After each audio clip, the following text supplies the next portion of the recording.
I have to warn you, we are about to watch a Candace Owens video that, like, I mean, it's gonna throttle you, okay? This thing is the slowest paced, most insane thing you've ever seen. But I think it sheds a real light on just how fraudulent Candace is at this moment. So, just trigger warning, you are gonna wanna unalive yourself at some point during this interview. What can I say other than the fact that I do just feel on a spiritual level that we have been infiltrated? I'll ask a broader question. Are all of our lives a bit like the Truman Show? Do we have essentially a cast of characters who are performing and pretending, and this is what kind of made everybody go crazy after the Turning Point USA event where Tucker asked the question, where does this guy's money come from? I mean, obviously Barry Weiss is one of these actors. This is clearly an act. You obviously are not intelligent. You obviously are not some journalist that worked their way up and broke some important stories. You are obviously an intelligence op, and not so intelligent op. Like, are we living in the Truman Show? Are we all going to work thinking that we can climb a ladder when in reality these people are just selected and given certain, there were supposed to be certain characters. You're supposed to pretend like you're the head of a tech company and you're supposed to be super weird and quirky. I'm going to cast you into that role. And then we're going to call you a genius. Dude, see, it's so weird because she's talking about Elon right there. But she is now basically like her implication. Think about the implication here is that she is essentially making the implication that anybody who is significant in public life that is not giving her the answers and information she wants is now part of this ginormous, like, cover up, right? Like, Elon is performing as a tech bro, right? Like, she is, dude, you see the movie Love, Liza? Remember Philip Seymour Hoffman, where he's like huffing gasoline and shit? Like, she is like, she's going into deep territory, guys. Nothing is real now to her. Nothing.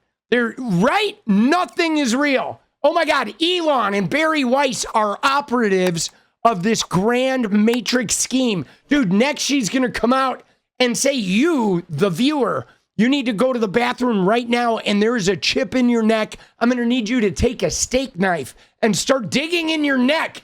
Right? You know what I mean? Like, that feels like what's coming next, bro. What are we doing? I mean, hey man, maybe she can do the MAGA steak knife, like, you know, investigation. That could be fruitful. Dude, Eric's like, hey, hang on. Dude, Eric's like, I'm gonna go look for this chip, bro. Oh shit, boss. Oh my God, dude. Oh, here we go. And you're supposed to pretend that you're this super financial guru like Jeffrey Epstein, and we're going to put you at the head of a finance company. You know, you have no background in this. That's kind of the theme that I'm seeing. Anyways, I don't want to waste too much more time because I do want to bring on Mitch, who apparently has what I would describe as, I don't know if it's the best or the worst luck ever in life, stumbling upon the feds when they're maybe up to no good. Mitch, welcome to... Dude, look at this guy. He's got this big American flag on like some black poster board behind him. Like, this is like the cheesiest shit I've ever seen, dude. You know what I mean? Like, what are we dealing with? These guys this is like public access television, boss. My podcast, it's so great to have you here. Yeah, it's wonderful to be here, Candace. How are you doing? I'm doing very well. I obviously, you know the story of how I instantly got the email from one of your friends that just said, you should call Mitch after I... Bro, I can't get that quote out of my head. We are the dumbest nation on the planet, guys. We are the dumbest nation on this fucking planet, bro. Prayed and said, I'm missing a piece of this. Please, God, give me a piece of the story. And the first email I see when I get back from church on God's a day of given holy her the obligation peace. is this email. And so, Oh, God, give me the peace. Bring me the guy from public access TV with the flag, the guy who's been chewing on lead pipes for the last 12 years. Right? This guy, like, Mitch, what do you do in your spare time? I gnaw on lead pipe. And I hand sew flags out of human fingernails. so, Mitch, my audience is up to date on what happened to you when you were 20 years old. And I'm wondering if you can just sort of briefly recap in case I got some things wrong. Oh, wow. Briefly recap 35 years. Sure. Yeah, we were part of a mission going down to the border of JTF 6, assigned from 10th Mountain. Previously, there had been a Marine Corps unit there. Apparently, they had an incident. We had to replace them. Dude. So he's like, first he has some military background, right? He's Jacob's Ladder. Did you ever see the movie Jacob's Ladder? This is Jacob from... wanted a less kinetic unit to be involved. So we went down there in a matter of a few days, and I was the youngest guy on the team. And for the first few days, Dude, doesn't he look like Tom Arnold? Right? Like, I think Tom Arnold playing this guy in the movie, right? Right? Dude, he looks a little like Tom Arnold, doesn't he? Dude, like Tom Arnold, if he never left Roseanne, this is what he would have ended up. How he would have ended up. Got assigned to have to, do the hard work of putting in the sensors and following one of the border patrol who was on horseback. Got to learn a little bit about picking up signs in the desert, stuff like that, while we were placing these sensors down. It took a few days. I think we put in like 80 sensors or so along the border. And so I guess here he's establishing himself as some type of like insightful guy who notices shit or something. I mean, there's got to be some point why we need this background here, right? I mean, it's something I think it's supposed to establish him as like a reliable source. Okay. We were getting they thought it was some glitch signals coming back. Glitch signals. Being that I had just gone through the course, I had the most updated information, and what we realized is they weren't glitch signals that these people were being sent out for. It was subterranean, and when I got pulled back to the JTF 6 headquarters, they were in discussions of trying to remove the Army. In case your viewers don't understand, when units get put together like this, especially this mission, there's a lot of contention even to this day between... Dude, there was it was subterranean signals. It wasn't glitched. It was signals coming from underground, from the center of the earth. The Army and Border Patrol, and who gets to take credit and who gets to stay, who gets to go. And back then, Border Patrol, I think they just wanted us out of their hair. So they were having some sort of a big meeting, and it was a big do not disturb meeting. And I got assigned to the skeleton crew to sit back on the SMS, the receiver. And I was looking at the data while the skeleton crew of the Border Patrol was left there with me as well. And he was giving me a bad time about the Army equipment and how they were being sent out for no reason. And he kept giving me a bad time about it. So we were looking at the data and we started discussing things. And I brought up the fact that, I asked if there was any subways or something like that around. And between the two of us, the light bulb went on that, it was an underground tunnel. Oh. And within minutes, we could triangulate the signals and be able to pinpoint the location, and that's the information I got to hand off.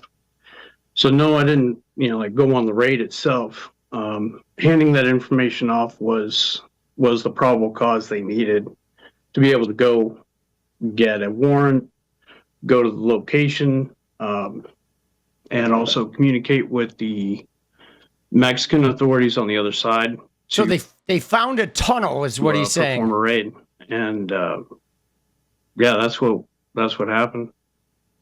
Now you're thinking, amazing. We have found the biggest cartel tunnel. There had never been one bigger previously discovered. I presume, maybe. All right, so that was his big break, guys. He discovered a cartel tunnel. All right, and so all right, there had been.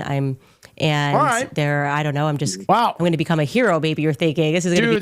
That was, dude. What was that? That was like fucking 9 minutes for him to just say, like, you know what I mean? I mean, he could have simply said, yeah, when I first joined the military, I discovered a cartel tunnel. All right, cool, bro. Be great. And the exact opposite thing is true. And it's because they eventually find pictures of, was it an American lieutenant colonel? Who exactly? Sorry, I know you told me this. Was it a colonel? One of the commanders that was with the Border Patrol was actually posed with a photo that was found on the Mexican side after the tunnel apparently had been built, along with other Mexican military and U.S. military. Mm-hmm. So there had been some collaboration. Prior to us getting there had been a lot of suspicion that the federal government knew that 80%, putting me to sleep, guys. 80% of the cocaine was coming through the Douglas, Arizona area. Okay, so, dude, I mean, he's leaving plot holes here because she kind of chimed in. So, yeah, dude, this guy is fucking putting me to sleep, bro. But wow, like, kill me now. But I guess what he's saying is one of the officers in the Border Patrol like partnered with the Mexicans to create this tunnel is the implication. But like, dude, I don't know what this has to do with Charlie, but like, my God, bro, like I'm about to fast forward this shit because this shit is like, this guy's putting me to fucking sleep, bro. That's basically Region 6, or just back then, compromised photos functioning for at least 6 months, judging by the date on the photo. So I just wanted to ask you, your attachment to, because I'm trying to figure out why you're going to then go back to Fort Huachuca. Is that where you were initially trained? Yeah, I was. Yeah. Okay, so you were initially trained in Fort Huachuca. What then ends up happening is they put you're not allowed to talk. You just get gagged for, is it 25 years the gag order lasted? While they destroyed every layer of your life, fed your name to the cartels. You've been on the run. You've had to change your name. Your family is now in debt. You've been fighting lawsuits, trying to get the government to, I guess, defend you against the cartel gangs. And clearly they're angry because you stepped on their toes, it looks like. I think that's a fair depiction of what happened. Oh, my God. I guess there is some history with this Mitch Snow guy of being kind of an abuser, being a drunk. But now he's like, oh, the government and the cartel have like set me up because I, whatever, ratted out the lieutenant. Like, what is going on, bro? Jesus, just get to the Huachuca part, Huachuca or whatever. Happened here, which we are learning more and more how corrupt, and I think the CIA was created to traffic, to be clear. That's my opinion there. But they effectively destroyed your life and gagged you in the process. Is that a fair assessment of what happened next? Dude, they gave him the Bubba treatment. They gagged him. Yeah, it is. I could probably go into some detail that while we were down there, I got the honor of incinerating all the. It was about a ton of cocaine, and a bunch of guns, bunch of money. Dude, he incinerated a ton of cocaine, right? And then right afterward, we went right back to work. And I ended up getting approached with a friend at 𝗏𝗏, Arizona. Not a friend, but another Border Patrol agent. And if it wasn't for him, I was too stupid. I didn't understand why this person was coming up or why they had personal information on me. I was a young kid. It was the Border Patrol agent that caught what it was about. And yeah, thank God. He knew what to do. Dude, this guy is like so droll, bro. I'm serious, boss. Like, what are we doing, dude? Get to took me back to get to the Huachuca. And it's thick. Nobody cares about you in the fucking Border Patrol. Nobody fucking cares about your weird cockamamie fucking story. Oligarchs truly are. All right. When I hear the story, it makes me so angry because it's just too many people that are serving our country, only to figure out that our country is serving some other, the interests of oligarchs, truly. And I think we're kind of all coming to that moment right now and recognizing that it hasn't been left or right. It has been them, a unique gang of oligarchs and criminals that are running every aspect of our lives, and they would gladly have you die for them. Dude, she's like, bro, she's losing steam, guys. I know she's still getting a tremendous number of views with these videos, but she is fucking losing steam. She's becoming like less and less interesting by the day. You know what I'm saying? She is. Because it's just, you know where we're at, right? You know where we're at? You know how you watch a soap opera, okay? You watch a soap opera and you're kind of into this thing and you think, oh, there's a love triangle going on with a girl and her boyfriend and the boyfriend's brother. And then all of a sudden, like halfway through this love triangle, you find out the boyfriend's brother is an alien and you're like, what the fuck am I watching? All of a sudden, just like that, you don't even want to watch the show anymore because now it's just getting stupid, okay? We're not even doing drama anymore. It's literally just getting stupid, and you're just feeding me some nonsensical shit that it will excuse a ton of bad writing, okay? Because now nothing even has to make fucking sense anymore. And it's like you just check out. Like, I am so checked out from her. After her meeting with Erika Kirk, right? She was doing so good being this sort of like MAGA villain. And then she goes to Erika, okay? And after the Erika thing with her like going dark for 4 hours and saying I'm still alive and then not doing anything public, not going on the air, she just like, hid and had some meeting with the chick with all the diamond rings. And like now ever since then, it's like the aliens have landed. The whole thing is just bullshit now. Now it's just a nonsense machine. I mean, it was always a nonsense machine, but at least she had my interest for a little while. Now it's just getting stupid. Okay. This guy and his little flag set up here, this guy is stupid, okay? With his whole, I've been on the run from the cartels for 25 years, but now the cartels could kidnap Candace Owens and put a gun to her head, and they know how to get his contact info, right? You know what I mean? Dude, what are we doing? These cartels are supposedly fucking amateurs. Literally, if this happened, and the cartels wanted to kill him, they would go and put Candace Owens' head in a vice tonight and be like, give us his contact info or we're going to crank this fucker.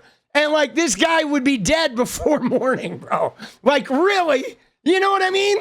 Let's be honest here. Dude, the cartel is like Barney Fife of cartels is looking for this guy. Come on, man. And they couldn't care less. I want to pivot now. So you're we're gonna pivot. There's this gag order or non-disclosure agreement, and it is 25 long years, and it happens 35. 35. Pardon me. 35 years. You're told. Yeah, a 35-year NDA, guys. Pivot. 35 years. Dude, look at him. Dude, look at his face, bro. Now we're getting in, guys. We're getting into the meat.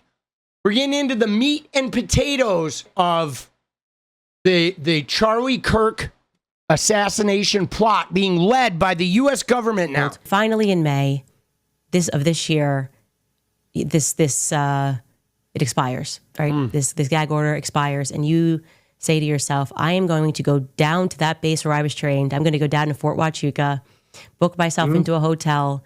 I'm going to go to the criminal division, the investigative division. I'm going to get that original paperwork and get some answers to why I feel that my life has been effectively ruined for me having done what I was ordered to do by the government. Dude, this story is so not believable. You get to the base, and I want you to address this because there were so many people who were like, there's no way you could have gotten onto the base. Obviously, you sent me your military cards, and I think we can show a picture of that. You get onto the base, and I want you to walk us through what time, and I did show a time. Yeah. So now, dude, this is so dumb. Now we're being led to believe that this guy had a 35-year gag order, non-disclosure agreement that expired after the cartels and everybody have been hunting him down, and the government's just letting him back onto this base. Like, bro, dude, this is so dumb. I just want to get to the fucking story, dude. Timeline about, you don't have to be perfect here. We already showed a timeline, but like you get to the base and just kind of what's your general mood. And this is on September 8th, the evening of September 8th at the Candlewood Inn and Suites, which you have given me all the documentation for. Okay. Yeah. Here we go. Getting into Tucson, there was a little bit of a issue getting the rental car and stuff. So that took a little while, a little bit of a delay, but we made reservations ahead of time for me to be there. And I get down to the base. For those that think that people can't get on base, no, typically you can, as long as you have your ID, your insurance, and you have a purpose for being there. I certainly did. And Sally, you can show that documentation as he's speaking. I'm sorry, go ahead. Yeah. So yeah, we made reservations, and I got to the hotel. I had to. Boring. It was sort of hard to find, but once I found it, I sort of recognized it because it was that was actually the barracks that I had when I was there in AIT training, but they converted it. So that was pretty cool. All of a sudden, I'm staying in the same barracks. A really nice place, by the way. Wonderful beds. But yeah, I check in, and as I'm doing that, you can tell that there's regular military people, young kids that are there, probably just checking in to post, stuff like that. There were a couple people that stood out. Come on, buddy. And they're a little bit older, and wrap it up. As I'm checking in, one guy that was sitting on the couch, he just had a sheen to him. A sheen. Looked like he had a professional military sheen to him. If I had to guess, being a special forces guy, I would have guessed that he's ex-special forces. I mean, guys, the other day I was pretty convinced that my waiter was an ex-special forces guy because he had a sheen, probably bro. Doing, something down there, probably contract. The source is trust me, bro. Definitely waiting on something. And age about, just so we can get a description. Age. I'd say 33 to 40, about there, give or take. I wasn't there to check out people or check ID cards. I just happen to know him. And veterans, especially SF guys, when you notice somebody like that, I almost had the impression, so much so that I was going to go up and ask him what group he was with and say hi and thank him for his service. I didn't really get that chance. So as I'm checking in and then I go to my room and then come back out. Dude, it's so boring. He was joined and joined by a female that you can definitely tell when, how do you put it, when people are well off and they're dressing down. She was definitely dressing down. Dude, this guy is like, dude, what is he doing? Oh, yeah, he detected some guy that had a sheen, and I know he's special forces. Now a woman comes in, but I can tell she's really well off, but she's dressing down. Right? Like, dude, what the fuck, boss? And it was very well kept. Dude, the one so thing boring. I noticed about the woman that really stuck out to me was her eyes. And I have an ex that has caused me a lot of problems. So when I see someone with striking blue eyes like that, they stick out. This guy's so fucking boring, bro. I was on the phone with my wife here, and please, I even told her about it. I said, "Oh, geez, somebody has those kind of eyes." They creep me out a little bit, you know, and it had nothing to do with that person. Just, you know, life is what it is. But as I was checking in, I was going to go back and actually talk to that person, the guy, and between me at the front desk and then going back to my room one time and then coming back out, I was going to go to dinner. They had gotten into, there was a vehicle parked out front, big green truck. It looked like a real shiny GSA type. Wrap it up! And they were getting into that vehicle and driving off. And that night I went to dinner at some, a little bit crazy. The people in Sierra Vista, they can probably verify there was a Mexican sushi place in Sierra Vista. So I got dinner and dude, it was a pretty good place actually. And then I came back. Yeah. And dude, this guy's story is like not good, sleep bro. that night. Got up early the next morning, wanted to see the sunrise.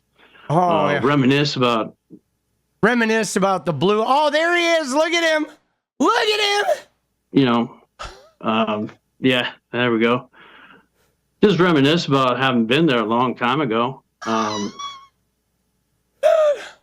And even stopped to talk to some of the police. They tried to give me directions to CID, but the buildings there are they're sort of old World War II, and they're also built on top of the foundations of almost Alamo era rocks and stuff, and some of them aren't really well marked. So his direction sort of led me off on a wild goose chase.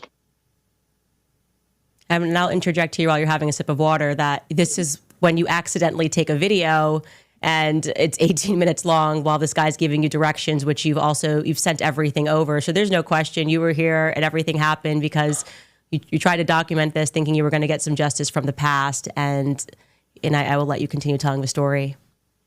Yeah, I was there to get help. Bro. And I was really figuring some people would have have some answers for me. I couldn't find CID, but as I'm wandering around, I finally decided, I need to get some coffee and wake up, maybe have a little breakfast. Dude, yeah. I think we all need to get some coffee and wake up now, bro. I noticed that there's some signs there that Jesus. say JTF and JTF headquarters. I went in a couple of the buildings. There was nobody there yet, so I continued on. I went and got coffee, ran into some 10th Mountain people there. They said they were there for JTF. Dude. We sort of talked. I bought them coffee, I think, for their service. I asked where there would be a headquarters that I could go to speak to someone.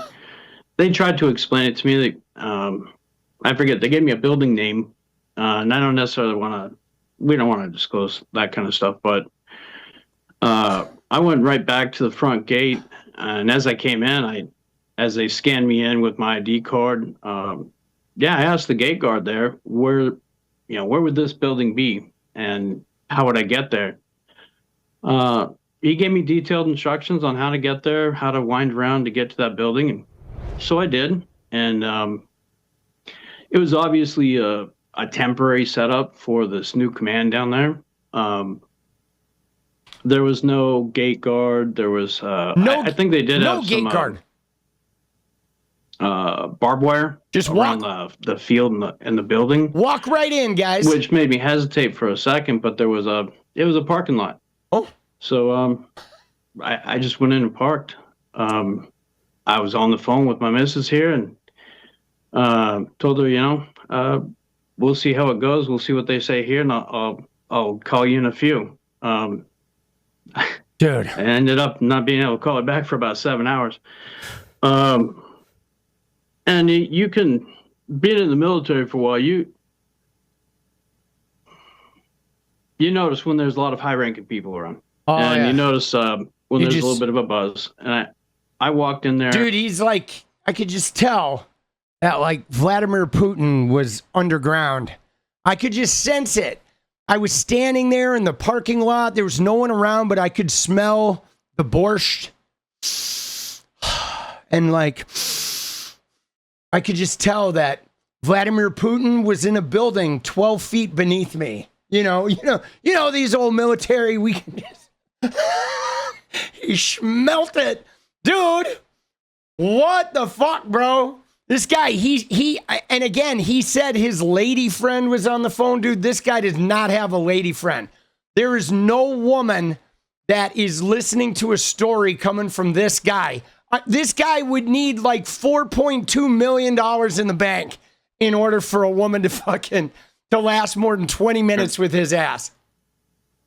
I didn't know if this was just a new type of arming that I haven't seen for a while. But I walked up to the front desk. I sort of told him what I wanted. I initially talked to one captain for about 5 minutes, and then he stepped back out. He was going to go get someone. I stood there at the front, and as I did, the guy that I thought was an ex-SF guy, he had walked out from from wherever it was. The guy from the hotel. He was sort of walking out to the front doors, and he stood there for a while waiting. And then 3 more people came around, civilian dressed, and one, he looked like a congressman. Had the pin, had the flag, congressman suit. Congressman suit. There were a couple of people next to him, and obviously they were trying to talk to him, and they were sort of palling around, but it was also sort of serious. And some of the military lieutenant colonels there, so fucking boring, and bro. The sergeant major escorted them out. They got into one of the GSA's. For anybody in the military that knows about GSA, it's the they own everything in the government. Could you, for those of us who don't know about this GSA, just to break it down for us, I'm sorry to be so ignorant. What does that stand for? No. General Services Administration. Administration, or okay. I forget what it is. No worries. I think it's General Services Administration, right? What they basically maintain all the property for the U.S. for the federal government. Okay. So if you're in the military or if you're in the federal government and you need a vehicle. Dude, he doesn't even know what it means, dude. General Services Administration. Okay? He said Government Services Administration. This guy, supposedly was in the military, right? Some deep, operative working with the cartels. And he doesn't even know what GSA means, bro. What the fuck, boss? This guy, and yet, the guy who doesn't know what GSA stands for has a feeling about, I can tell this guy was Special Forces, and she was a well-off person dressing down, and Vladimir Putin was on the commode in the officer's mess hall. Basically, you go to one of the GSA places, and it's like renting a vehicle at Enterprise or something, but you have orders attached to it. Some of those vehicles they're reserved. At any GSA where they have VIPs that come in, for those in the know, they keep a reserve set of vehicles, and they're extra shiny. They're like new off the lot. Oh, extra shiny. Their tires aren't worn very well.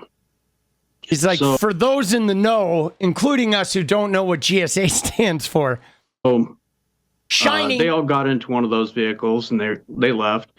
The sergeant major came back in. Him and I was teasing him about his tabs and how he didn't have his long tab, and I think he had a Ranger tab and airborne. Or no, he didn't have airborne. He had air assault. Anyway, I was teasing him about some of that. Was supposed to go back and talk to him. I was finishing signing in when, a couple more captains came around the corners and they escorted me way out.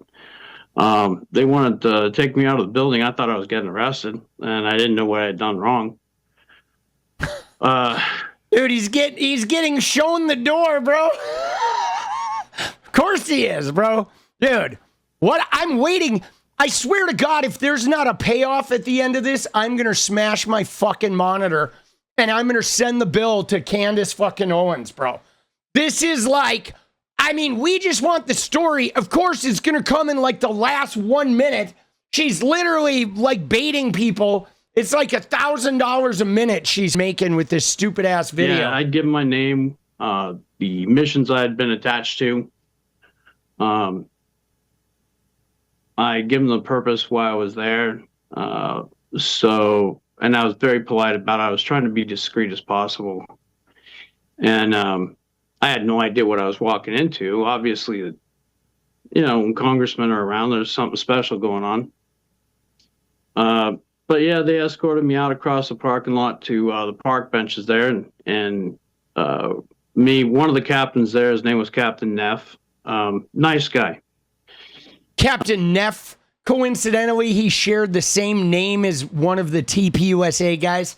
Captain Neff, easy to remember the name, right? Yeah, and I started telling him my story, what I'm telling you, and what I was there for. Yes, that's the guy. Captain real decent Neff. Gentleman. And as we sat there, the other captain went in, was going to get the sergeant major, and I don't know exactly what happened, but before long, there was a bunch of cruisers pulling up. There were police officers from different levels of the government. I couldn't tell you all the different types of law enforcement that were there, surrounding me, and sort of putting up a wall between me and the front door. I did catch that there was yet another, I don't know if it was the same GSA vehicle returning or a different one, but that did pull up to the building. I couldn't see who got in it. And it ended up sort of a big deal. They kept interrogating me, trying to gaslight me, ask me about what I was there for, like I was some sort of a spy. They're gaslighting him, and then coincidentally, the secret vehicles pulled up right next to where they took him, right? They were gaslighting him and interrogating him, but they took him right to the spot where he was going to see all the shit he wasn't supposed to see. All right. It's believable. Yeah, and then they mentioned a bomb threat. They wanted to check my vehicle. Ooh, a bomb threat. Mentioned that because I was in special forces, obviously I must be some sort of a bomb threat. And for me, I just figured this had to be because I was special forces, I must be some sort of a bomb threat. Dude, there is no way, okay? There's no fucking way this guy was in special forces of anything but like his Cub Scout fucking troop, bro. You know what I mean? There is no way, bro. Not a chance, dude. Not a chance. Some sort of the false flagging that I've encountered from before. Some sort of residual effect from that. So you're just thinking, this has got something to do. This has been 35 years running. The government's corrupt. It's all about me fighting this cartel tunnel, and this is just going to be the story of my life, never getting any justice. That's what's going through your mind. Dude, what is she like added it up. She's like, here, let me save us 20 minutes of screen time. I'm going to tell you what's going through your mind, dude. At this point, yeah, people in the government start pointing guns at me. My house has been squatted and stuff like that. I just roll my eyes. I literally. Sorry. Dude, are we going to get to the story? Now we got to see if this thing ever ends. Guys, dude, we have literally invested 24 minutes in this shit show, boss. Like, what the fuck, dude? I am literally, dude. Yes, I'm ready to eat the paint off the walls, bro. Just throwing my car keys out. They wanted my car keys. I chucked it over. I said, yeah, if you don't mind, park it closer because my bones are getting old and it hurts. I don't want to walk that far. So sad. So sad. Captain Neff was really nice. And dude, what the fuck? I asked him bro? what this was about. He tried to shrug it off and say he didn't know. There was another lady that seemed to be conducting what this overreaction was. And she was definitely, she was in plain clothes, undercover, dude. Big sunglasses, Hispanic woman. Right, if I had to guess, probably Secret Service or something like that. Oh yeah, probably. She didn't want to approach Aliens. me directly. She was directing how other people would approach me and ask me questions, get my documents, stuff like that. She was controlling robots. Eventually, they said, "Okay, we're going to chip. take you to another location." They took me to. They finally showed me where the CID building was. Took him to a TGI Fridays. Put me in there, and they recorded me for a while. Asked me a few questions, and they were very, very concerned about the next 24 hours. Like they wanted, dude. They wanted to make sure. I don't know, maybe that I wasn't there for some other purpose or related to something.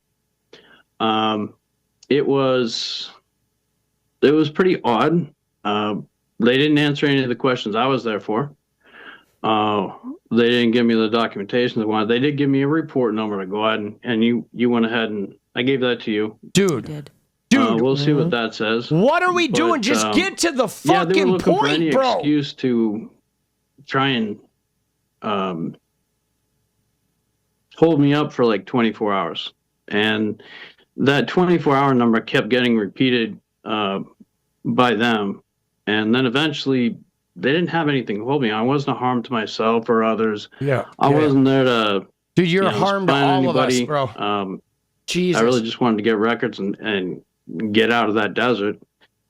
As reminiscent as it was, the place creeps me out a little bit. So, once they said you have to stay off base for 24 hours, don't worry about it, I ain't coming back. Got to Tucson, stayed the night there in a hotel.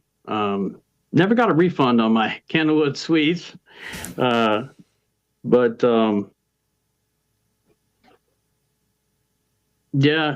on the plane and does this guy have CTE or what, before bro? we touched down, I had a stop off in Salt Lake City. By the time we wheeled down, we got the news about Charlie Kirk. That's been just all over the. Bro, dude, see, guys, I want to just end this, but like now I have to watch it. I feel like we're so tied in, dude. 30 minutes of this shit. All over the news. Everybody's watching it, and I don't think anybody's believing what the federal government's saying about it for sure. But what I noticed. Here we go. I don't know these people from tpusa. All right. Never been associated. I could recognize Charlie Kirk probably. But what I started seeing come across got more familiar once I saw a picture of somebody in a ponytail with those eyes. That was that person. They were there. And all right, so for those of you who fell asleep and checked out, he went back to Salt Lake City, and then after Charlie Kirk was dead, he saw a picture of Erika Kirk, and he saw her eyes, and he was like, wow, that's the girl from the military base that had the eyes. That was the girl that met with the special forces guy in the lobby of the hotel, right? He's like, oh shit, wow. They were there. And wow. Yeah, the head of security there, he was one of the people walking out with the congressman. Now, how would I know that? I just have a gift for recognizing people. I just have a gift for recognizing people, he does. Yeah, maybe it's not him. Maybe he has doppelganger, but somebody with the same mannerisms, the same crick in his neck, face, the waxy look on his face, hand gestures, shoulder shrug. Dude, he saw this guy for like 2 seconds, and he's got a crick and some hand gestures and a shoulder shrug. This guy was walking by him like, dude, the fuck, bro? Like, dude, what are people saying in the... Dude, look at this person. She says, as soon as Mitch said striking blue eyes, we all immediately knew. Who are these people, bro? There's no way this is a real person. Right? Is this a real person? I had Like, to pray there's no way, dude.